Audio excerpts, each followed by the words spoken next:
podcast Equilíbrio na Medida, uma iniciativa do Programa Qualidade de Vida do Ministério Público Federal. Olá, pessoal, boa tarde. Vanessa e Diego por aqui novamente, tudo bem? Hoje nós viemos aqui dar continuidade aos nossos podcasts, só que com um tema diferente. Nos podcasts passados, nós falamos sobre gestão do conhecimento e agora nós viemos aqui para conversar rapidamente com vocês uns conceitos bem iniciais sobre inovação. E para falar de inovação, nós queremos introduzir o assunto falando de uma abordagem muito significativa, com potencial para gerar inovações, que é a abordagem do Design Thinking. Bem, o Design Thinking é uma abordagem que expande os conceitos iniciais do design para aplicá-los a desafios diversos, tentando solucioná-los, tentando encontrar formas de intervenções nesses desafios para trazer resultados positivos. Então, o Design Thinking, ele pode ser utilizado tanto nos desafios que são encontrados no setor público quanto no setor privado. Essa abordagem, então, no primeiro olhar, ela se propõe a resolver problemas, é uma abordagem para a solução de problemas, mas de uma forma não convencional. Aqui, nós estaremos voltados a resolver problemas fundamentados no ser humano, nas necessidades envolvidas no ser humano que está imerso em determinado desafio. Então, nessa abordagem, eu analiso os dados que eu tenho, os dados já registrados que envolvem determinado desafio, mas eu também valido esses dados pelo olhar do ser humano. Aqui o ser humano é o centro. Para que não fique muito abstrato, eu gostaria de trazer aqui um exemplo da IDEO, que é uma das empresas pioneiras na aplicação do Design Thinking. A IDEO recebeu um desafio para reformular o design dos carrinhos de compra de supermercado. Uma das informações que a empresa tinha eram que esses carrinhos eram muito roubados. Por quê? Porque os carrinhos sumiam. Então, a empresa decidiu mapear as pessoas que estavam envolvidas nesse desafio. Quem está envolvido no desafio dos carrinhos? O supermercado, que é o guardião, que é o dono dos carrinhos, as pessoas que hoje utilizam no supermercado e os seguranças, que tomam conta deles, os funcionários do mercado. Então, essas são as pessoas envolvidas no desafio. Então, eles tinham um dado. O dado era: muitos carrinhos são roubados. E eles resolveram verificar, conversar com as pessoas para validar esses dados, colocar as pessoas no centro dessa questão. Ao chegar para conversar com um dos seguranças, eles descobriram que na localidade onde ficava aquele supermercado, ventava-se muito. E o que acontecia? O vento levava os carrinhos embora e esses carrinhos alcançavam uma velocidade de 60 km por hora, tornando-se impossível o guarda do supermercado, conseguir pegar esse carrinho.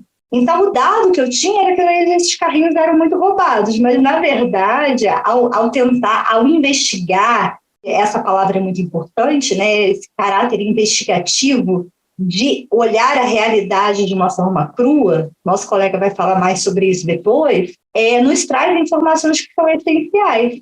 Então, essa informação, que a velocidade aumentava muito e por isso o segurança não conseguia pegar o carrinho e ele sumia, é essencial para eu pensar numa solução para os carrinhos não desaparecerem. Se eu não vou verificar esse dado, eu vou pensar em melhorar a segurança, em melhorar a vigilância, e não era o caso. Então, o Design Thinking vai fazer isso, vai investigar com base na percepção das pessoas o que deve ser atacado. Na reformulação de um carrinho, eu tenho um grau de complexidade, mas no setor público eu lido com problemas que são problemas que a gente chama de complexos. E o grau de complexidade aumenta e a gente conseguir realmente tirar das pessoas a informação que a gente precisa requer um trabalho muito específico. Requer um trabalho que você tenha empatia ao olhar para essa pessoa e tentar retirar ali o que ela realmente sente ao estar imersa nesse desafio. Mas eu queria voltar aqui para falar desse olhar investigativo, então, no Design Thinking, eu começo a investigar meu problema com um olhar do ser humano. Nesse contexto, eu gostaria de perguntar, quem faz o Design Thinking? Para quem é o Design Thinking? Isso, Vanessa. Olá, pessoal, tudo bem?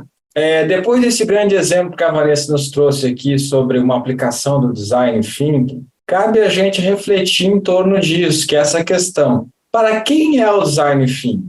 Então, vamos começar a responder essa pergunta justamente dizendo o seguinte: o Design Thinking ele não é para designers, ele não é para utilização restrita num meio técnico, por exemplo. Há mais de uma possibilidade de se aplicar o Design Thinking no dia a dia, sem sombra de dúvidas. Aqui a Vanessa trouxe uma, que é um exemplo clássico aí, que trata de uma aplicação do Design Thinking.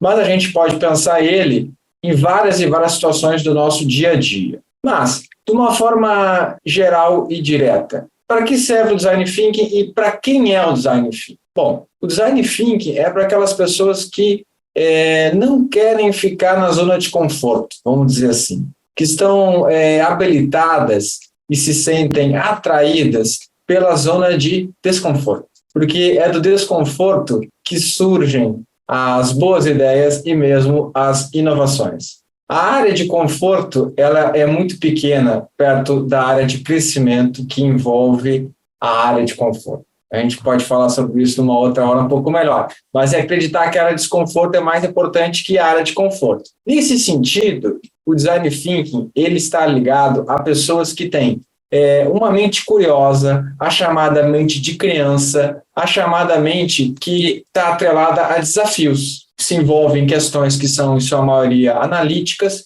e também questões que são empáticas. De uma forma geral, essas pessoas que têm uma mente curiosa, e isso a gente tem que pensar também, não é algo só relacionado ao campo da arte, por exemplo, né?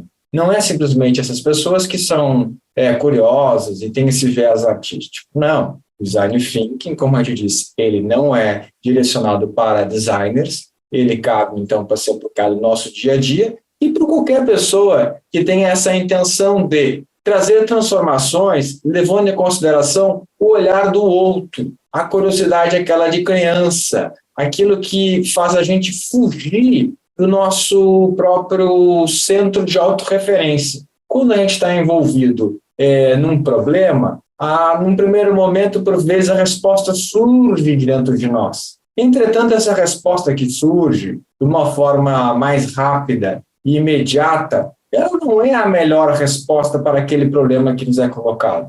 Por essa razão, a gente tem que lançar mão das ferramentas do Design Thinking para poder ter acesso a informações que estão nas outras pessoas, as informações que estão no nosso entorno, o que está ao nosso redor. Isso é fundamental para a tomada de decisão e para a consequente elaboração de uma solução para um problema, e ainda mais um problema complexo, dos quais a gente é rodeado na administração pública. Exatamente, Diego.